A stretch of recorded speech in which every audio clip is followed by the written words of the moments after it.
ustedes, Zacarías 8, versículo 4. En las calles de Jerusalén jugarán los niños y las niñas, y descansarán los ancianos y las ancianas, y apoyándose en sus bastones. Yo soy el Dios de Israel y juro que así será. Cuando llegue ese día, los que hayan quedado con vida creerán que esto es imposible, pero nada hay imposible para mí. Yo soy el Dios de Israel y juro que así será, que así lo haré. Yo rescataré a mi pueblo de los países del este y del oeste, y lo haré volver a Jerusalén. Será mi pueblo y yo seré su Dios, un Dios fiel y justo. Yo soy el Dios de Israel y juro que así lo haré. Ustedes han oído mi mensaje por medio de mis profetas, desde que se puso la primera piedra para reconstruir mi templo. Por lo tanto, anímense.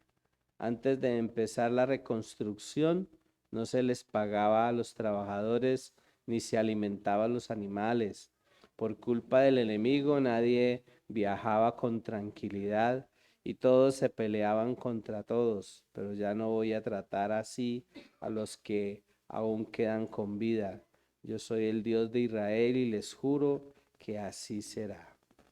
Habitantes de Judá, pueblo de Israel, ustedes fueron entre las naciones un pueblo al que todos maldecían, pero yo los salvaré y serán una bendición.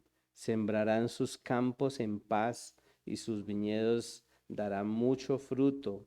El cielo enviará sus lluvias y la tierra dará sus cosechas. Todo eso les daré a ustedes, los que han quedado con vida. Por tanto, anímense, habitantes de Judá y de Jerusalén.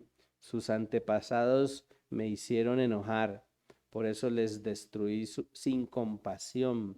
Pero no tengan miedo, que ahora voy a tratarlos bien. Yo soy el Dios de Israel y les juro que así lo haré.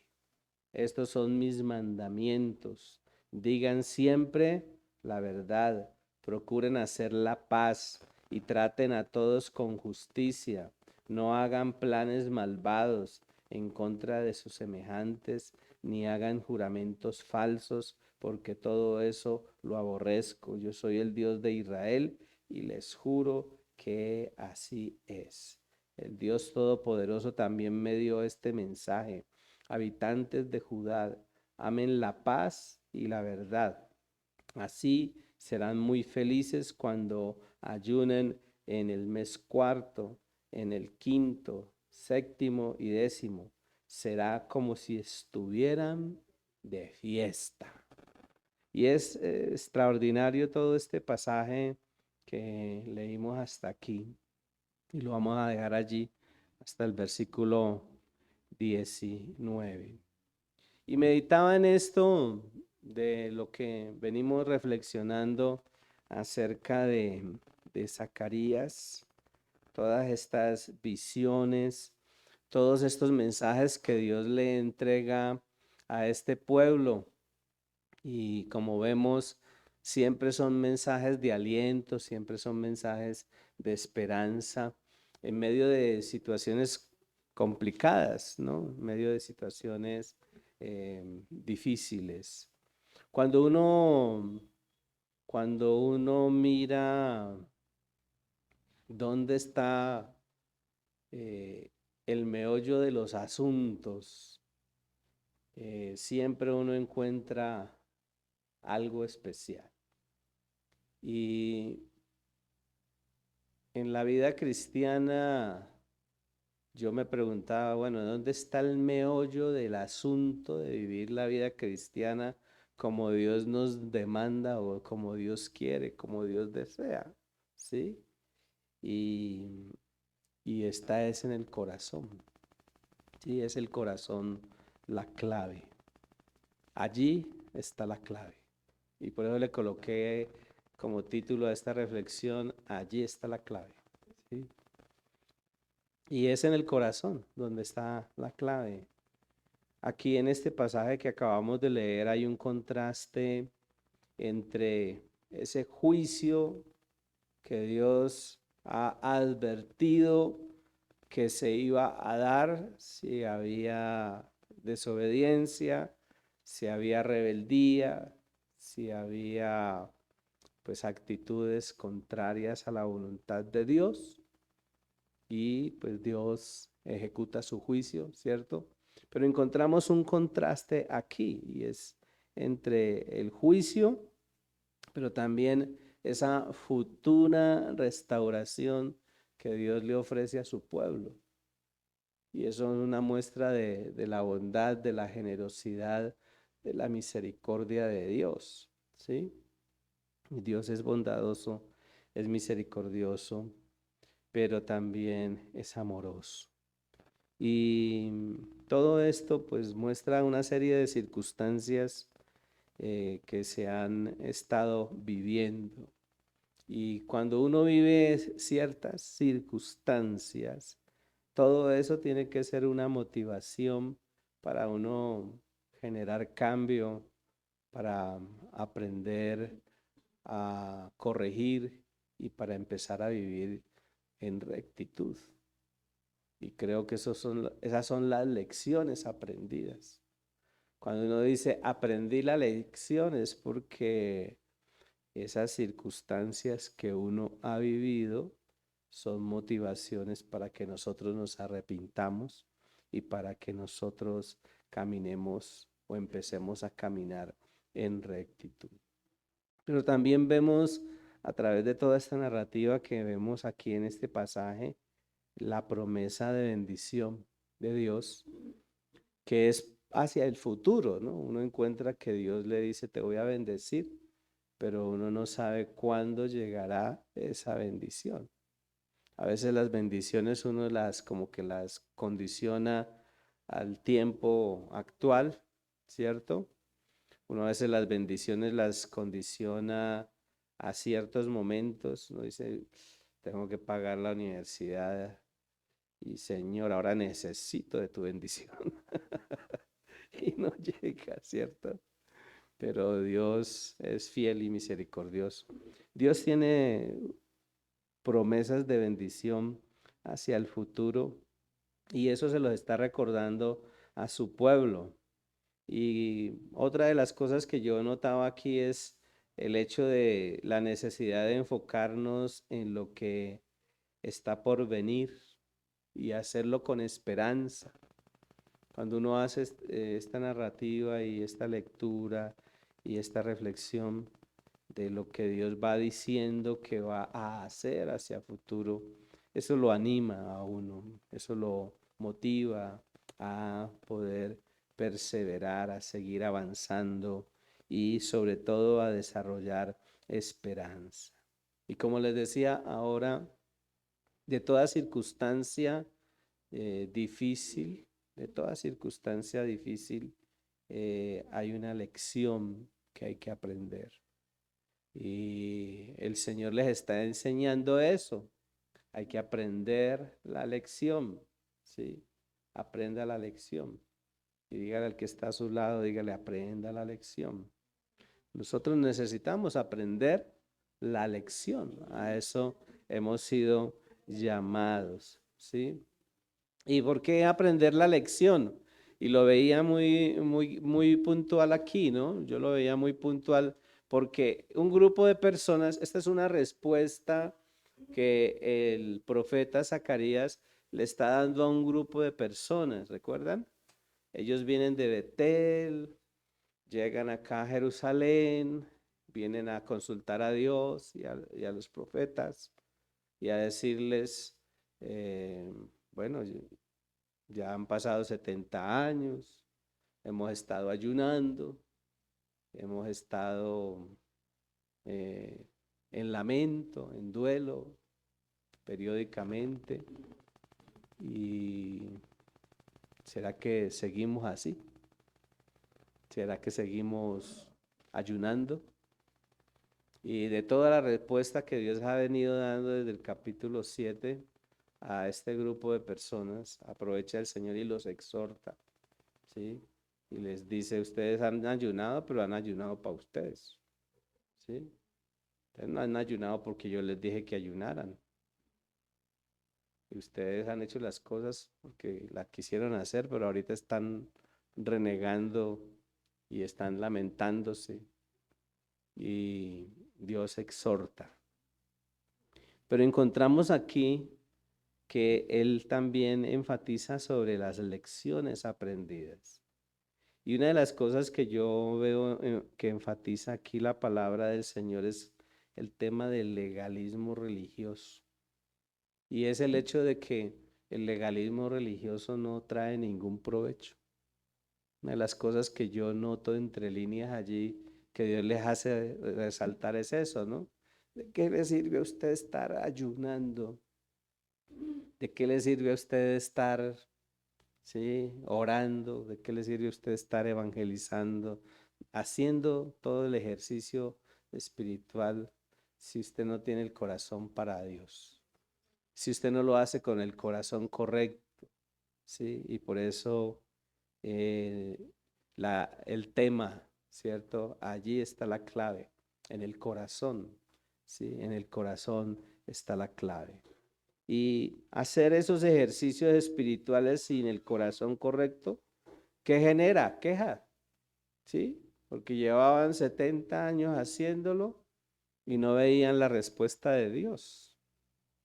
¿Sí? Hay respuestas que Dios dice, yo se las voy a dar, pero uno no sabe cuándo. En Hebreos uno encuentra, por ejemplo, a los famosos hombres, mujeres, héroes de la fe, ¿sí? Que perseveraron, que a la distancia vieron que se podía dar la promesa y confiaron en que Dios la iba a dar, pero se murieron y no lograron disfrutar de esa promesa, ¿sí? Pero creyeron y la siguen esperando, ¿sí? Entonces, aquí les exhorta el Señor con relación a eso de que ayunaron, lloraron, lamentaron, pero no recibieron bendiciones. Entonces Dios hace un énfasis allí y es el hecho de que no es el tema de los ejercicios espirituales, sino con qué corazón hacemos lo que nosotros estamos haciendo para Dios. Entonces la clave está en la actitud del corazón. Ahí está la clave. Y de eso pues encontraba yo allí en esta lectura que estamos haciendo de Zacarías capítulo 8.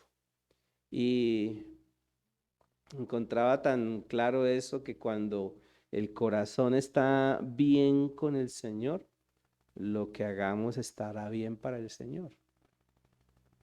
Si el corazón del ser humano, del Hijo de Dios, está bien con el Señor, lo que haga estará bien para el Señor, ¿sí?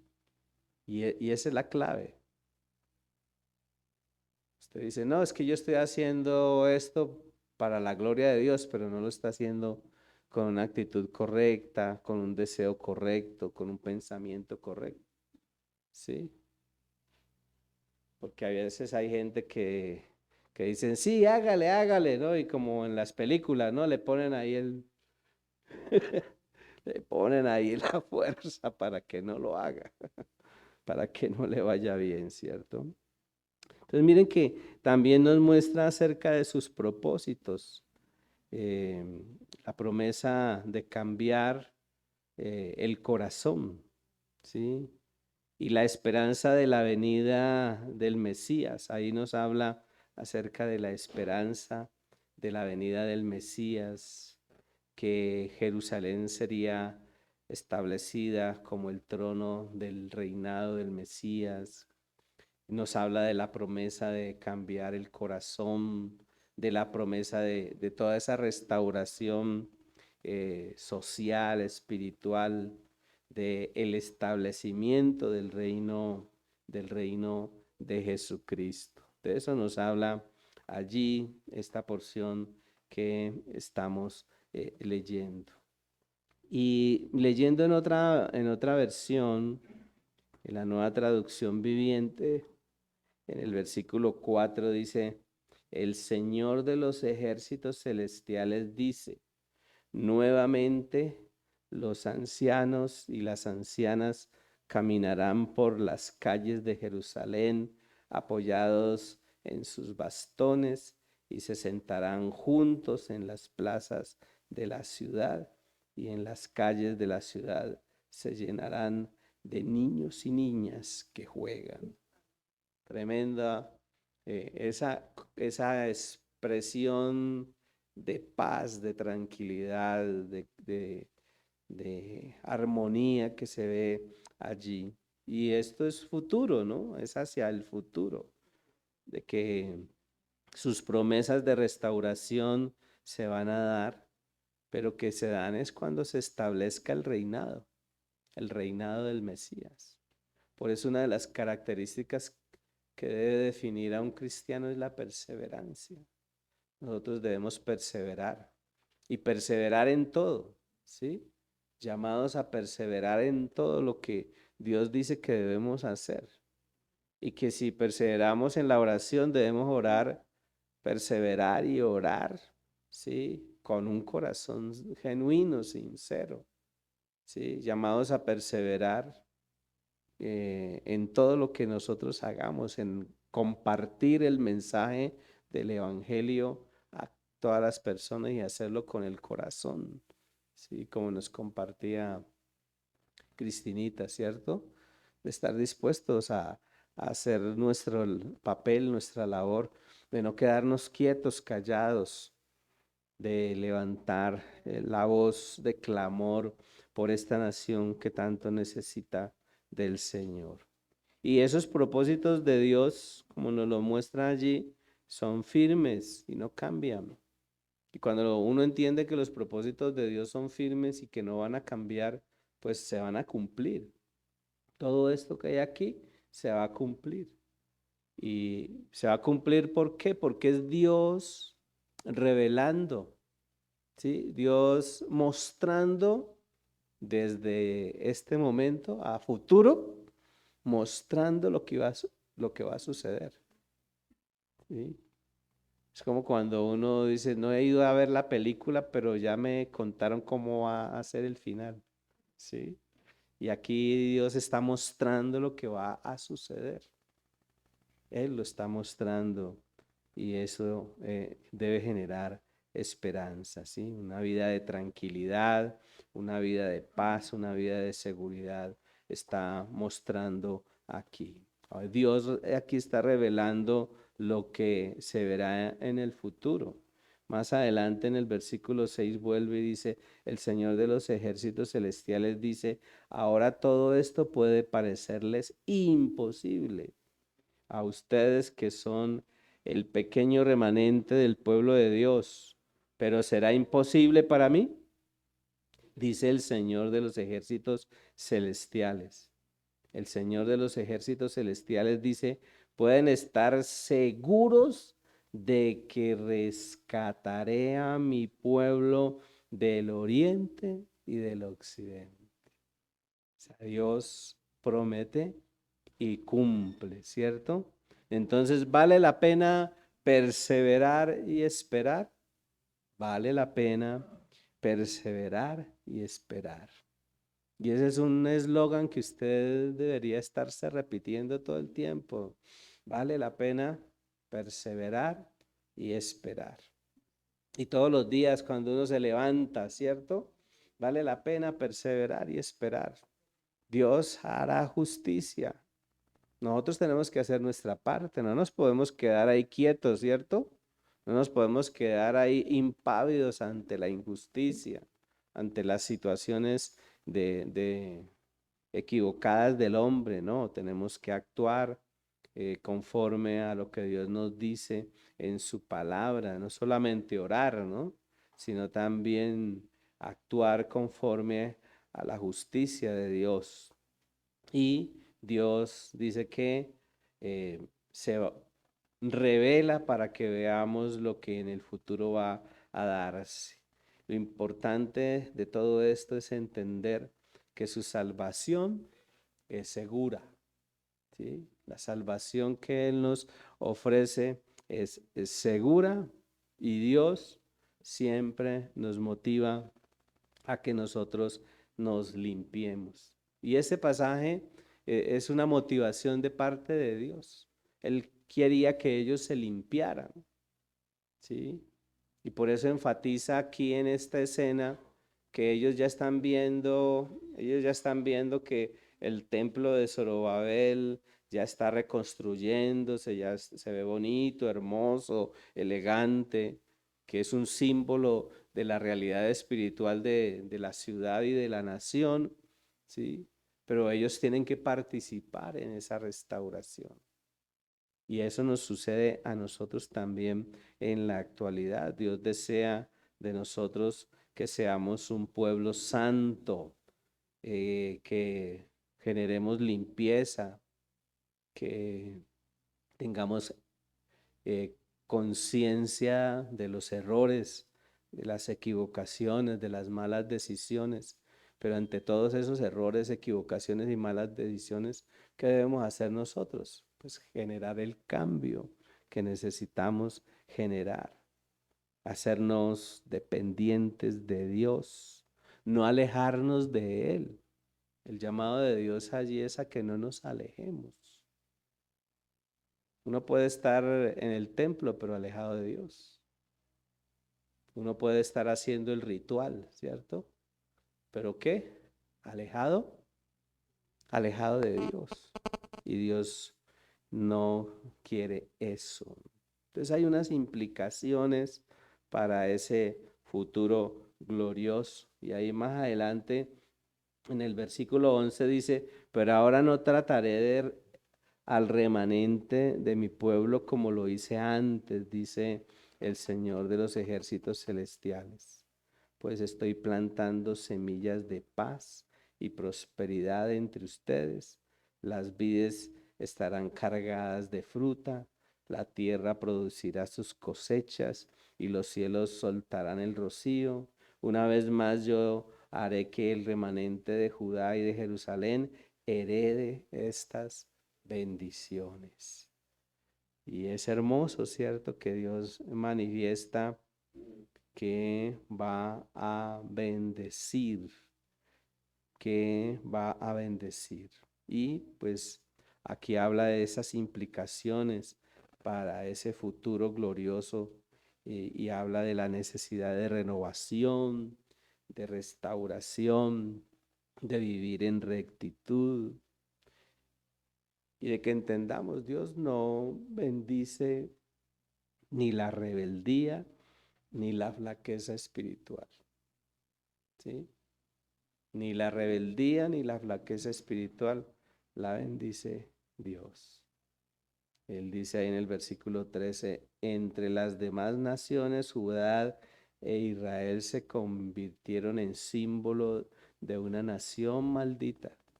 Y es triste, ¿cierto? Muy triste ver una nación que fue determinada para ser de bendición y se volvió maldición para las demás naciones. ¿Por qué? Por la rebeldía, por el pecado. Pero Dios dice allí también, así que no tengan miedo, sean fuertes y sigan con la reconstrucción del templo. Y el llamado de Dios es a eso, ¿no? Pues el Señor de los ejércitos celestiales dice, estaba decidido a castigarlos cuando sus antepasados me hicieron enojar y no cambié de parecer, dice el Señor de los ejércitos celestiales. Versículo 15, sin embargo, ahora estoy decidido a bendecir a Jerusalén y al pueblo de Judá, así que no tengan miedo. Y, y es ver la misericordia de Dios, ¿no? Que aunque Dios tiene que ejecutar por ser Dios, tiene que ejecutar justicia, aunque ejecuta justicia, Dios es misericordioso y amoroso, y Dios actúa en misericordia y amor a favor de sus hijos, de su pueblo, y Dios bendice lo que Él restaura.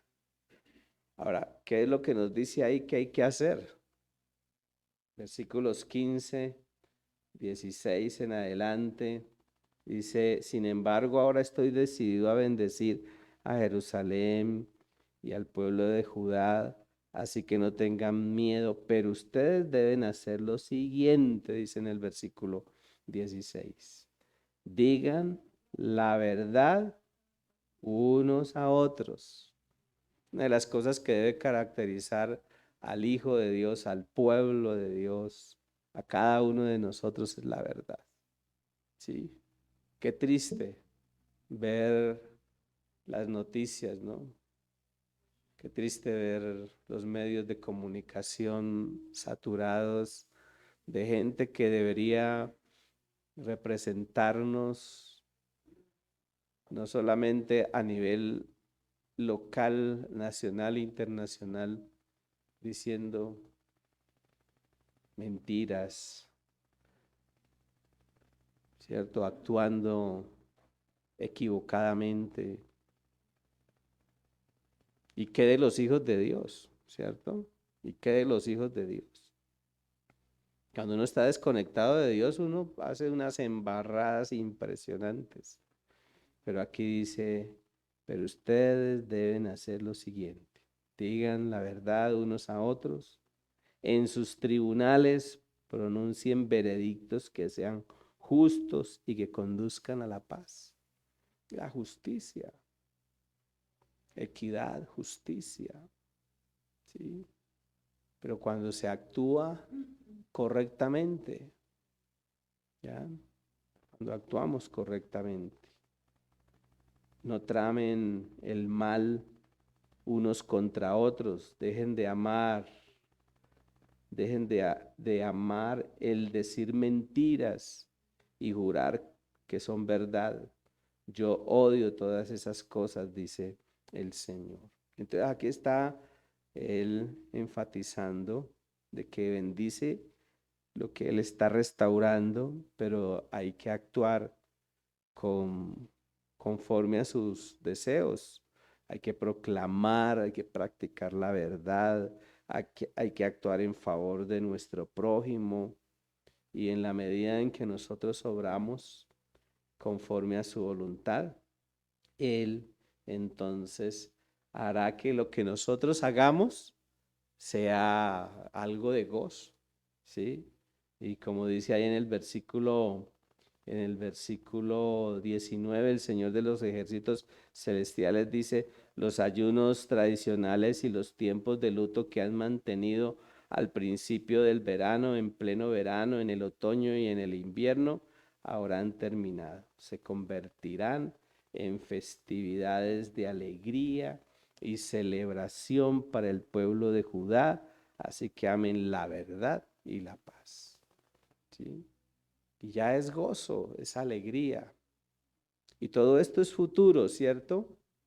Pero uno debe construir, uno debe desde ya estar estableciendo toda la plataforma que se necesita para que ese eh, imaginario que hay allí y que va a ser una realidad en un futuro, pues nosotros podamos disfrutarlo. Y por eso el llamado a la perseverancia, a continuar, a avanzar en el caminar de nuestra vida espiritual. Y ese es el llamado que yo también hago a cada uno de ustedes. Estamos inmersos en medio de circunstancias difíciles, personales, familiares, laborales, de todo tipo, ¿cierto? Pero nosotros tenemos que perseverar y no dejar de hacer lo que Dios nos ha llamado a hacer y lo que estamos haciendo, hacerlo con el corazón, con un corazón genuino, con un corazón que le agrade a Dios, para que cuando uno vea el gozo de Dios, ¿cierto? Producto de lo que hacemos, Él se alegre, regocije con nosotros. Porque Dios se regocija cuando ve actuando a sus hijos en su voluntad. Y a eso estamos llamados, ¿no? ¿Cómo se pone de feliz usted como papá cuando ve a sus hijos actuando de la mejor manera, logrando o alcanzando los éxitos, ¿cierto? ¿Cierto? Ver cómo Dios respalda, cómo Dios respaldó allí a Juan José y todo ese equipo en coordinar el campamento de jóvenes, ¿sí? Fue un trabajo allí de equipo, pero qué satisfacción para nosotros, ¿cierto? Ver que se les delega a estos jóvenes y ellos dan la talla, ¿cierto? Qué satisfacción para nosotros ver que lo que emprendemos y hacemos, a Dios le encanta, a Dios le agrada y Dios se goza, Dios se alegra. Vamos a orar entonces, vamos a dejar allí.